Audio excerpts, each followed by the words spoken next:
بسم اللہ الرحمن الرحیم ایاک نعبد و ایاک نستعین۔ میرے پاکستانیوں، آج میں نے آپ سے 3-4 باتیں کرنی ہیں، لیکن میں سب سے پہلے جو اپنی بات کا آغاز کرنا چاہتا ہوں وہ میں نے جس چیز کے اوپر فیصلہ کیا ہے کہ نیب چیئرمین کے اوپر میں 15 ارب روپے کا آج ہرجانہ اس کے اوپر ڈال رہا ہوں اپنے وکیل کے ذریعے۔ میں نے اس کو لیگل نوٹس بھجوایا اور میں آپ کو صرف موٹی موٹی بات بتانا چاہتا ہوں کہ میں نے یہ کیوں کیا ہے۔ اس آدمی نے سب کچھ بدنیتی پہ کیا۔ اس نے میرے فنڈامنٹل رائٹس، میرے جو بنیادی حقوق جو میرا آئین دیتا ہے، اس کی خلاف ورزی کی۔ اس نے نیب کے قانون توڑے مجھے پکڑنے میں، اور اس صرف ہرجانہ نہیں کر رہا، میں اس کو کمپلینٹ کروں گا سپریم جوڈیشل کونسل میں اس کا۔ میں صرف آپ کو موٹی موٹی چیزیں بتاتا ہوں کہ اس نے کیا کیا ہے۔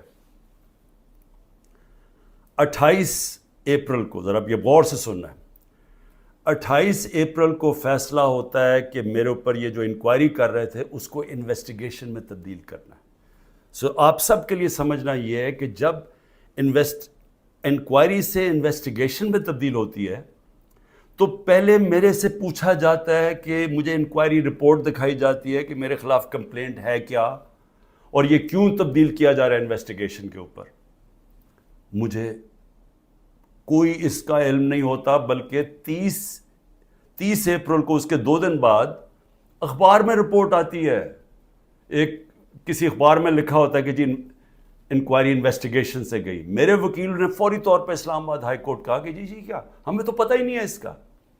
لیکن ذرا آپ دیکھتے رہیں کہ 28 سے جب مجھے پتہ ہی نہیں ہے کہ انکوائری کیا ہے، میرے پاس رپورٹ ہی نہیں ہے، انکوائری کی رپورٹ میرے پاس پہلی دفعہ آتی ہے جب یہ مجھے جیل میں ڈالتے ہیں۔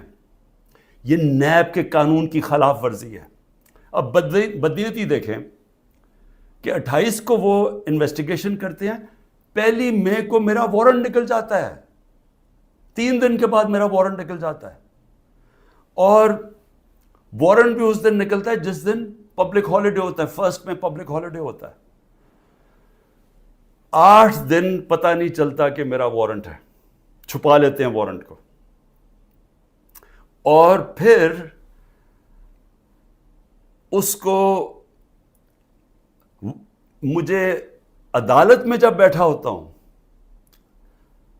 اسلام آباد کی عدالت میں جب بیٹھا ہوتا ہوں، تو تب پتہ چلتا ہے کہ میرے اوپر اٹیک ہوتا ہے رینجرز کا۔ پولیس کیوں نہیں؟ رینجرز آپ تب استعمال کرتے ہیں جب کوئی بہت بڑا مجرم ہو، جب کوئی وہ دہشت گرد ہو، یا جب اسے کوئی خطرہ ہو۔ میں تو جب اسلام آباد 9 تاریخ کی صبح کو نکلا تھا، میں نے ویڈیو ریکارڈ کی تھی کہ اگر آپ نے مجھے پکڑنا ہے تو آپ مجھے وارنٹ دکھائیں اور مجھے پکڑ لیں۔ وہ کوئی ڈرامے نہ کریں جو میرے گھر پہ باہر آ کے انہوں نے کیا۔ اس کے باوجود رینجر سے مجھے پکڑا، توڑ پھوڑ کی گئی، میرے سر پہ ڈنڈا لگا، لوگوں کو مارا، خون نکلا لوگوں کے۔ سٹاف جو تھا اس کو انہوں نے مارا، جو وہاں بیچارہ رجسٹری آفس کا سٹاف تھا۔ اور پھر جس طرح مجھے وہ لے کے گئے، ساری دنیا میں وہ تصویریں گئیں کہ جس طرح کوئی کوئی مجرم کو، دہشت گرد کو پکڑ کے لے کے جا رہے ہیں۔ یہ سارا نیب چیئرمین کے آرڈرز کے اوپر ہوا۔ اب یہ دیکھیں، سیکشن 24، جب آپ اریسٹ وارنٹ کرتے ہیں نیب میں، تو یہ 4 چیزیں ہونی چاہیے آپ کو اریسٹ کرنے سے پہلے، کہ یہ 4 وجوہات ہونی چاہیے جس کی وجہ سے وہ آپ کو اریسٹ کرتے ہیں۔ نمبر 1 کہ بار بار مجھے نوٹسز گئے ہوں اور میں اس کا جواب نہ دوں۔ مجھے نوٹس ہی نہیں کسی نے بھیجا تو میں جواب کیا دیتا؟ تو پہلا غلط۔ دوسرا کہ میں مفرور ہوں، کہ میں بھاگا ہوا ہوں۔ میں عدالت کے اندر بیٹھا ہوا، میں مفرور کیسے ہوں؟ میں تو ہائی کورٹ کے اندر بیٹھا ہوا تھا، وہ بھی غلط۔ تیسرا کہ میں ایویڈنس کو چینج کر رہا ہوں۔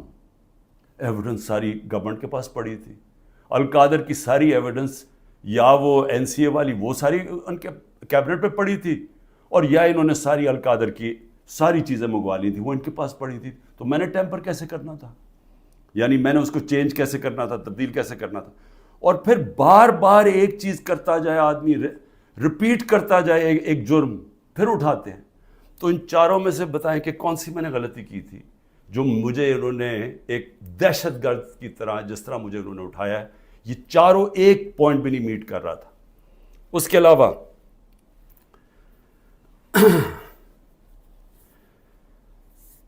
جس طرح انہوں نے مجھے اٹھایا، میں اس لیے ہرجانہ کر رہا ہوں کہ انہوں نے ساری دنیا میں خبر گئی کہ عمران خان کو کرپشن کیس پہ اٹھا لیا۔ اب یہ یاد رکھیں کہ شوکت خانم کے لیے اور نمل یونیورسٹی کے لیے میرے نام پہ، میری کریڈیبلٹی پہ 10 ارب روپیہ ہر سال اکٹھا ہوتا ہے، اور اس کے علاوہ جو کراچی کا ہسپتال بن رہا ہے وہ 30 ارب کا ہے، یہ تیسرا ہسپتال ہے، اور پھر نمل یونیورسٹی کی ایکسپینشن ہو رہی ہے، اس کے لیے پیسہ اکٹھا کر رہا ہوں۔ تو ایک آدمی کی جب ساری دنیا میں آپ نے اس طرح غیر قانونی طور پہ کیا تو ساری دنیا میں پیغام کیا گیا کہ عمران خان کسی کرپشن میں ملوث ہے، اور اس کی وجہ سے متاثر ہو سکتی ہیں یہ اربوں روپے کے جو میں ہر سال پیسے اکٹھے کرتا ہوں۔ اس لیے میں نے اس کے اوپر ہرجانہ کیا، اور اسی لیے میں صرف یہاں نہیں، میں سپریم جوڈیشل کاؤنسل میں اس کی کمپلینٹ کروں گا۔ یہ بدنیتی کے اوپر ہوا، یہ چھپا کے انہوں نے کیا، یہ پہلے سے پلان تھا، یہ انہوں نے مجھے ذلیل کرنے کے لیے کیا ساری دنیا کے سامنے۔ آرام سے بھی اٹھا لیتے، پولیس آ کے مجھے پکڑ کے لے جاتی، وارنٹ دکھاتی، میرے پاس کون سی وہاں کوئی فوج تھی یا لوگ تھے؟ تو آخر میں اس چیز کے اوپر میں صرف یہ کہنا چاہتا ہوں کہ یہاں سے پری پلان بنا ہوا ہے کہ کسی نہ کسی طرح عمران خان کو پکڑ کے تو جیل میں ڈالو، تو راستے سے ہٹا دو۔ یہ پوری تیاری ہے، 150 کیسز ہیں، اور اب یہ حالات ہیں کہ اتنا پریشر ڈالا ہوا ہے انہوں نے کہ میرے وکیل گھبرانا شروع ہو گئے ہیں۔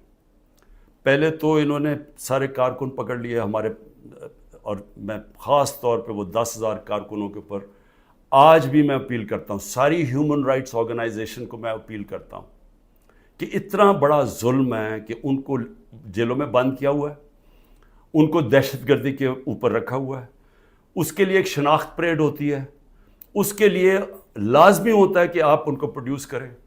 وہ کہتے جی ہمارے پاس عملہ ہی نہیں ہے، وہ شناخت پریڈ ہوتی ہے، اس کے اوپر لے کے ہی نہیں آتی پولیس۔ ججز آرڈر کرتے ہیں وہ لے کے نہیں آتے، ججز کے آرڈرز وائلیٹ کرتے ہیں، اور پھر کئیوں کو اٹھایا ہوا ان کو پریزنٹ ہی نہیں کر رہے کیونکہ اوپر کیس ہی نہیں لگا رہے تاکہ ان کو عدالت بھی نہ لے جانا پڑے۔ لوگوں کو بند کیا ہوا ہے چھوٹے کمروں میں، گندے حالات ہیں اس کے اندر، کئیوں کے اوپر تشدد کیا جا رہا ہے۔ میں سارے پاکستان کے اندر، دیکھیں میں اس وقت سب پاکستانیوں سے اپیل کرتا ہوں کہ یہ جو ہو رہا ہے یہ یاد رکھیں کہ یہ ملک کو ادھر دھکیلا جا رہا ہے، وہ اس ملک کے اندر نفرتیں پیدا کی جا رہی ہیں، ایسی نفرتیں پھٹتی ہیں ملک میں۔ جب تک ایک پولیٹیکل پارٹی منظم رہتی ہے، ہم کوئی کسی قسم کا ہم نے آج تک 27 سال میں انتشار نہیں کیا۔ 9 مئی کو میں پھر سے رپیٹ کرتا ہوں کہ سب کنڈیم کرتے ہیں، سارے، کوئی پاکستانی نہیں ہے جو وہ سمجھتا ہے کہ جو جلانا کیا، جو آرسن کی گئی، جو بلڈنگ جلائی گئی، یہ خاص طور پہ یہ جو کور کمانڈر کا گھر، سب اس کی مذمت کرتے ہیں۔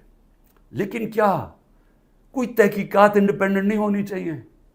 اور کیا کوئی یہ نہیں کوئی آج تک کسی سے پوچھا کہ جو 25 لوگوں کو ڈائریکٹ گولیاں ماری گئی تھی، نہتے لوگوں کو، کیا ان کو کوئی والی وارث نہیں ہے؟ کوئی پوچھے گا نہیں کہ انہوں نے کیا غلطی کی تھی؟ سب نہتے تھے، سب جو مارے گئے ہیں۔ یہ حالات ہیں آپ کے، اتنا خوف پیدا کر دیا ہے کہ وہ لوگ سامنے ہی نہیں آ رہے۔ ہم لوگوں کو جب کہتے ہیں کہ ہم نے آپ کو کمپنسیٹ کریں گے، ان کی فیملیز کو، کوئی غریب لوگ تھے، ایک بیچارہ سارا گھر سنبھالتا تھا، اس کو گولی مار دی، وہ اتنے ڈرے ہوئے ہیں ان کے گھر والے لوگ کہ وہ سامنے ہی نہیں آ رہے۔ اب ایسی فضا پیدا کی ہوئی ہے، چھپے ہوئے ہیں لوگ، کہتے ہیں جی ہم نے سامنے نہیں آنا۔ اور کارکنوں کا یہ حال ہے کہ ہمیں پتہ ہی نہیں پوری طرح چل رہا کہ کتنے کارکن اندر ہیں، کتنے جیلوں میں، کیونکہ وہ چھپے ہوئے ہیں۔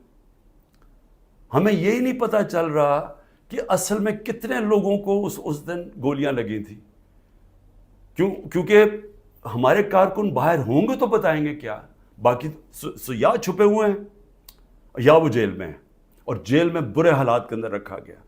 تو میں اس لیے نون لیگ کو بھی آج ایک بات کہنا چاہتا ہوں، اور پیپلز پارٹی کا بھی اور پی ڈی ایم کی پارٹیز کا بھی.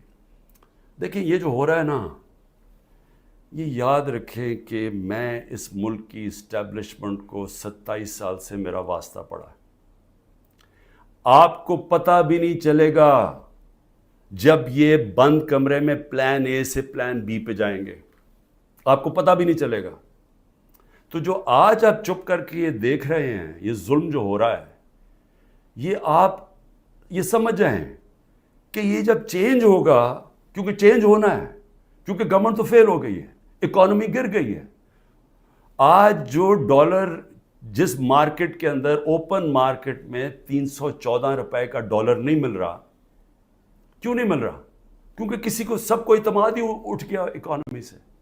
تو اگر یہ حالات ہیں اور پہلے ہمارے پر سے یہ سب شور مچا رہے تھے 24%، ہماری 12% انفلیشن تھی. مہنگائی ہمارے زمانے میں 12.4% تھی. مہنگائی مارچ ہو گئی تھی. سارے ٹی وی شوز کے اوپر لوگوں کے پاس جاتے تھے، جی بتائیں کتنی مہنگائی ہے. آج کے فگرز مہنگائی کے 38% مہنگائی ہے، 3 گنا سے زیادہ ہے. اور آج جو حالات ہیں لوگوں کے، نہ مہنگائی کنٹرول ہو رہی ہے، فیکٹریاں بند ہو رہی ہیں، بے روزگاری بڑھ رہی ہے. آگے انٹرنیشنل میڈیا کے لوگ، جو فائنانس کے لوگ ہیں، وہ سمجھ رہے ہیں کہ ڈیفالٹ کرنے جا رہا ہے پاکستان. ان حالات کے اندر یہ اگر آپ سمجھتے ہیں پی ڈی ایم والوں کہ آپ بڑی دیر بیٹھے رہیں گے یہاں، میں آپ کو یقین دلاتا ہوں کہ جب پلان بی بنے گا، ہو سکتا ہے آپ ادھر پھنس جائیں. جو آج ہمارے سے ہو رہا ہے ہو سکتا ہے آپ سے بھی یہ ہو. اور یہ مجھے یہ کہنا کہ جی ہمارے زمانے میں یہ ہوا تھا، اس سے بڑا جھوٹ کوئی بول نہیں سکتا. مجھے یہ بتائیں کہ ہمارے زمانے میں کب یہ ہوا تھا؟ کتنے لوگوں کو تشدد کیا گیا جیل میں؟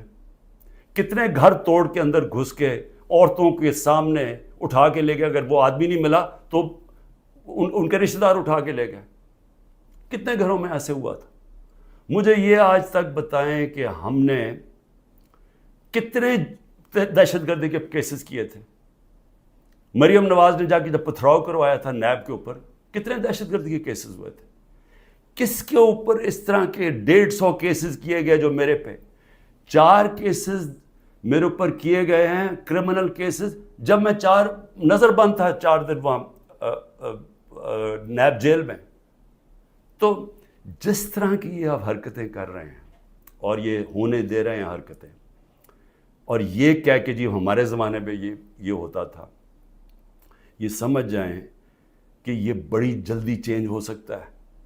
یہ ابھی آپ بڑے خوش ہیں کہ جی تحریک انصاف، اس لیے نہیں کہ ہم نے آپ سے کوئی ظلم کیا تھا. میں پھر سے ریپیٹ کرتا ہوں، 95% کرپشن کے کیسز اب پہلے آپ کے زمانے میں بنے ہوئے تھے. اسحاق ڈار آپ کے زمانے میں بھاگا، نواز شریف کے بیٹے آپ کے زمانے میں بھاگے. یہ جو کیسز بنائے ہوئے تھے یہ سارے آپ کے زمانے میں ہوئے ہیں. صرف پھر سے شہباز شریف کے جو 16 ارب کا ایف آئی کا کیس تھا اور جو نیب کا کیس تھا، وہ ہمارے زمانے میں بنا 8 ارب کا. اور وہ میں آج بھی کہتا ہوں کہ اس سے کلیئر کٹ کیس ہے ہی کوئی نہیں. زمین کے قبضے جو چھڑوائے تھے وہ سارا لینڈ ریکارڈز کے دیکھ کے چھڑوائے تھے. ایک مجھے ادارہ، نہ پولیس آفیسر، کوئی آئی جی، کوئی مجھے آج ایف آئی اے کا آدمی مجھے ایک کہہ دے کہ میں نے کسی کے اوپر کہا کہ انتقامی کارروائی کرو، ایک مجھے بتا دے. کوئی مجھے بتائے جتنی ہم نے بھرتیاں کی ہیں وہ ساری میرٹ کے اوپر کی تھی. کتنے عمران خان کے رشتہ داروں کو امپورٹنٹ جگہوں پہ بیٹھے تھے. اور پھر میڈیا، ذرا میں میڈیا کے اوپر آ جاؤں، کیونکہ میڈیا میں ہمیں بڑی مار پڑی تھی سارا وقت. وہ گورنمنٹ، جس گورنمنٹ نے اس ملک کے اندر کرونا، دنیا مانتی تھی کہ کرونا کا سب سے زیادہ ڈیل اس کے ساتھ اس کو سنبھالا، دنیا مانتی تھی. ہندوستان میں حالات دیکھ لیتے، ارد گرد ایران میں حالات دیکھتے جو ہمارے 2 نیبرز تھے، اور پاکستان میں حالات دیکھتے. اپنے ملک کو جس طرح ہم نے نکالا ہے اور بڑی رسک لے گئے. تو میں آج یہ سوال پوچھتا ہوں کہ ہمارے طرف اخبار اٹھا کے دیکھ لیں، جو ہماری مٹی پلیت کی گئی ہے میڈیا میں. اور ایک کیس ڈال دیجیے رانا ثناء اللہ کے اوپر، وہ ڈرگز کا کیس تھا. رانا ثناء اللہ کا اے این ایف نے کیس کیا تھا، جن کے اوپر ایک میجر جنرل صاحب بیٹھے ہوئے تھے. اور ہم نے کیبنٹ میں جب رانا ثناء اللہ کا کیس آیا، کیبنٹ میں پریزنٹیشن مانگی اس سے کہ کہیں غلط کیس تو نہیں کر دیا. اور انہوں نے ایک فریم بائی فریم بتایا کہ یہ کیسے یہ رانا ثناءاللہ پکڑا گیا تھا منشیات میں نے تو کسی کو نہیں کہا، نہ میری کیبنٹ نے کسی کو کہا. تو اس لیے یہ کہنا کہ آپ کے زمانے میں بھی کچھ تھا، ہمارے زمانے میں کچھ نہیں تھا. اور میں آج آپ کو آگے بھی بتا دوں کہ الیکشن جب ہوں گے، یہ میری آج پیشن گوئی مان لیں، جو مرضی کر لیں آپ، جیتنا تحریک انصاف نے انشاءاللہ. تو جب ہم آئیں گے، میں آج آپ کو انشاءاللہ ہم جب آئیں گے، میں آپ کو ابھی بھی یہ کہتا ہوں، میرے سے جو کیا ہے میں تو ان کو معاف کر دوں گا. مجھے قتل کرنے کی جنہوں نے کوشش کی میں معاف کر دوں گا، کیونکہ میں جو امتی ہوں وہ نبی صلی اللہ علیہ وسلم کا ہوں، اور انہوں نے اپنی ذات کے اوپر ہمیشہ معاف کر دیتے تھے. تو میری ذات کے اوپر جو بھی چیزیں میں معاف کر دوں گا. جو میرے گھر میں ہوا، میری بیوی اکیلی گھر میں، جس طرح گھر میرا توڑا گیا باہر سے، جس طرح اٹھا کے لے گئے، مارا لوگوں کو میرے گھر میں آ کے، میرے گھر کے اوپر جو حملے کیے گئے، جب میں تو معاف کر دوں گا. لیکن مجھے بتائیں کہ جن لوگوں کے اوپر اس وقت تشدد ہوا ہے اور ہو رہا ہے، وہ جب نکلیں گے، یا جو اعظم سواتی سے ہوا، یا جو شہباز گل سے ہوا، کیا وہ معاف کریں گے؟ کیا یہ جو عمران ریاض کو اٹھایا، یا جو ارشد شریف، یہ جس طرح اس کی کیا فیملی معاف کرے گی؟ کیا یہ جو ورکرز جب نکلیں گے جن کو جانوروں کی طرح رکھا گیا ہے، کیا ان کو پتہ ہے کون کون سے؟ اور پولیس والوں نے زیادہ تر اچھا برتاؤ، ان کی بری رپورٹس نہیں ہیں، نامعلوم افراد نے زیادہ ظلم کیا، لیکن کئی گلو بٹ جو انہوں نے شامل کیے، کیا ان کو معاف کر دیں گے؟ جنہوں نے 25 مئی کو کیا، ہم نے چپ کر کے بیٹھ گئے، ہم نے کسی کو سزا ہی نہیں دی جب 25 مئی کو انہوں نے ظلم کیا تھا. تو کیا اب ہم معاف کر دیں گے؟ یہ جو ورکر جب نکلیں گے وہ ڈیمانڈ نہیں کریں گے کہ جن سے ظلم کیا گیا؟ تو اتنے انتہا پہ جو آپ لے کے جا رہے ہیں، یہ یاد رکھیں کہ کہیں پلان بی بن گیا تو آپ اسی جگہ پہ پھنس جائیں گے. اور میری میڈیا سے میں پھر میڈیا سے پوچھتا ہوں کہ اب تو انہوں نے مکمل طور پہ عمران خان کا نام ہی اب نہیں لے سکتے اب ٹی وی چینلز پہ. نئی چیز ہے، اگر عمران خان کا ٹی وی چینلز پہ نام نہیں لے سکتے تو اب میں سوچ رہا ہوں کہ ٹی وی چینلز پہ گفتگو کیا ہوگی شام کو. میں اور بھی سوچ رہا ہوں کہ اس کا مطلب مریم نواز کی تو اب تقریریں دکھائی نہیں سکیں گے، کیونکہ اس کی تقریر ہی ختم ہو جائے گی اگر اس میں عمران خان کا نام نہ ہوا. یعنی اس طرح سے کیا ملک میں کیا لوگ اتنے بیوقوف ہیں کہ اگر آپ یہ نہیں کریں گے تو اس سے وہ بھول جائیں گے لوگ P T I Imran Khan کو. میں پھر سے آپ سے کہتا ہوں کہ یہ جو لوگوں سے کیا جا رہا ہے، ہمارے لوگوں سے جو میرے سے کیا جا رہا ہے، میں اپنا اس لیے نہیں زیادہ بات کرتا کہ ٹھیک ہے میں تو تیار ہوں ہر چیز کے لیے. پہلے تو رانا ثناءاللہ کہتا ہے کہ عمران خان کی جان کو شدید خطرہ ہے، ٹی وی پہ جا کے کہتا ہے. پھر میرا جو انچارج تھا کرنل عاصم یہاں کا سیکیورٹی کا، وہ غائب ہو جاتا ہے. جو گاڑیاں جو پروٹیکشن دینے والی جو بلٹ پروف ہیں، وہ سوائے ایک کے باقی ساری وہ 3 جو گاڑیاں تھیں وہ غائب ہو جاتی ہیں. ان کو پکڑ کے امپاؤنڈ کر لیتے ہیں. پھر ارد گرد اس وقت جو ہمارے قریب تھا اس کے پر وارنٹ نکال دیے. تو یہاں خالی پڑا ہوں، میں اکیلا بیٹھا ہوں، 2-3 ہمارے پاس لوگ رہ گئے. اور پھر آتے ہوئے اب لوگ ڈرتے ہیں کیونکہ اگر کوئی یہاں آئے گا تو ان کو ڈر ہے کہ باہر کوئی انفارمنٹس پکڑے جائیں گے، تو وہ بھی آئسولیٹڈ ہوں. وکیل صرف آ سکتے ہیں. لیکن میرا سوال یہ ہے کہ کیا اس سے میں پیچھے ہٹ جاؤں گا؟ اور پھر جو حربے استعمال کیے گئے، مجھے بڑا افسوس ہوا کہ رات میری بھانجی کا خامد، جس کا کوئی تحریک انصاف سے تعلق نہیں ہے، اس کا جو باپ اور فیملی وہ ساری نون لیگ میں ہے، اس کو کل رات اٹھا کے لے گئے. تو ایک بہن کے گھر میں چھاپے مارے ہیں انہوں نے گھر جا کے. تو یہ جو ساری حرکتیں ہیں، کیا اس سے عمران خان پیچھے ہٹ جائے گا؟ اور پھر میں نے ایک کمیٹی بنائی جس میں پرویز خٹک اور اسد کیسر تھے. ان کو دعوت ملی جی کہ ہاں اسٹیبلشمنٹ سے کیا ہے ہمارے سے بات چیت کریں. وہ ادھر جاتے ہیں، ادھر ان کو سیف ہاؤس میں بٹھا لیتے ہیں. وہ ابھی بھی جب تک مجھے خبر آ رہی ہے ابھی وہ سیف ہاؤس میں بیٹھے ہوئے ہیں. انہیں کہہ رہے ہیں کہ تب آپ کو ہم چھوڑیں گے جب آپ یہ کہیں گے کہ ہم تحریک انصاف سے ہم اس کو چھوڑیں، تحریک انصاف اور عمران خان کو. تو اصل میں یہ جب آپ یہ حرکت یہ جو کر رہے ہیں، کیا آپ کو سمجھ ہے کہ آپ لوگوں سے کیا پوچھ رہے ہیں جب آپ کہتے ہیں کہ آپ تحریک انصاف سے علیحدہ ہو رہے ہیں؟ کیا اندازہ ہے کہ یہ کہہ رہے ہیں آپ یہ کہہ رہے ہیں کہ آپ پالیٹکس چھوڑ دیں، کیونکہ جس وقت جو اس وقت تحریک انصاف کو چھوڑے گا، یہ میں آج آپ کو رائٹنگ میں دے رہا ہوں کہ اس کو لوگوں نے ووٹ نہیں ڈالنی، تو جو ہمارے سارے لوگ اتنی مشکلوں کے باوجود ہمارے ساتھ کھڑے ہیں، نظریاتی طور پہ بھی کھڑے ہیں، وہ جو ظلم ہو رہا ہے اس کے اوپر بھی وہ لوگ کھڑے ہو گئے کہ ہم نہیں جاتے، لیکن ان سب کو یہ بھی پتہ ہے کہ جو چھوڑے گا اس کی اس وقت پالیٹکس ختم ہو جائے گی۔ تو یہ جو ان دونوں کو، ہمارے سینئر لوگوں کو، میں نے تو اس لیے کہا تھا کہ بات چیت شروع کریں گے، وہ بات چیت کرنے گئے ان کو ہی بٹھا لیا، تو اس کا مطلب کہ بات چیت نہیں کرنا چاہتے ہیں۔ اس کا مطلب یہ کہ یہاں فیصلہ ہوا ہے بند کمروں میں کہ پارٹی کو ختم کرنا ہے، عمران خان کو اکیلا کر دینا۔ عمران خان اکیلا ہو چکا ہے، عمران خان کے تو ارد گرد اب کوئی بھی نہیں ہے، نہ میں کسی کو ٹیلی فون کر سکتا ہوں، نہ میں کسی سے بات کر سکتا ہوں، کہ سب چھپے ہوئے ہیں، یا جو میری سینئر لیڈرشپ ہے ان سے مشاورت نہیں کرتے، وہ سارے جیل میں ہیں، یا انہوں نے کہا کہ ہم جی پیچھے ہٹ رہے ہیں، ہم پالیٹکس سے پیچھے ہٹے۔ تو کیا میں سوال یہ پوچھتا ہوں کہ چلیں عمران خان کو تو آپ نے آئسولیٹ کر دیا، کیا یہ پاکستان میں اس کی بہتری ہو رہی ہے؟ یہ ہمارا ملک کے لیے بہتر ہے؟ ہماری جو اکانومی بیٹھتی جا رہی ہے، جو غربت بڑھتی جا رہی ہے، بے روزگاری بڑھتی جا رہی ہے، مہنگائی بڑھتی جا رہی ہے، کیا یہ اس سے ٹھیک ہو جائے گی؟ کیا اندازہ نہیں کہ یہ جو بھی سوچ رہے ہیں، جو بھی یہ سوچ ہے اس کے پیچھے، کیا وہ آگے پاکستان کا بھی سوچ رہے ہیں؟ ایک پارٹی جو ملک کی فیڈرل پارٹی ہے، جو اس وقت سارے صوبوں کے اندر ہے اور سب کو اکٹھا رکھ سکتی ہے، جب اس پارٹی کو توڑنے کی کوشش کی جا رہی ہے اور اس کے لیڈر کو ختم کرنے کی کوشش کی جا رہی ہے، کیا یہ پاکستان میں اس کی بہتری ہے؟ ہمارے ملک کی بہتری ہے اس میں؟ کیا ہم یہ نہیں سمجھتے کہ کوئی اسٹیبلشمنٹ آج تک ملک کو اکٹھا نہیں رکھ سکی، جو ہماری طرح کا ملک ہو، جدھر مختلف صوبے ہیں، مختلف زبانیں ہوں؟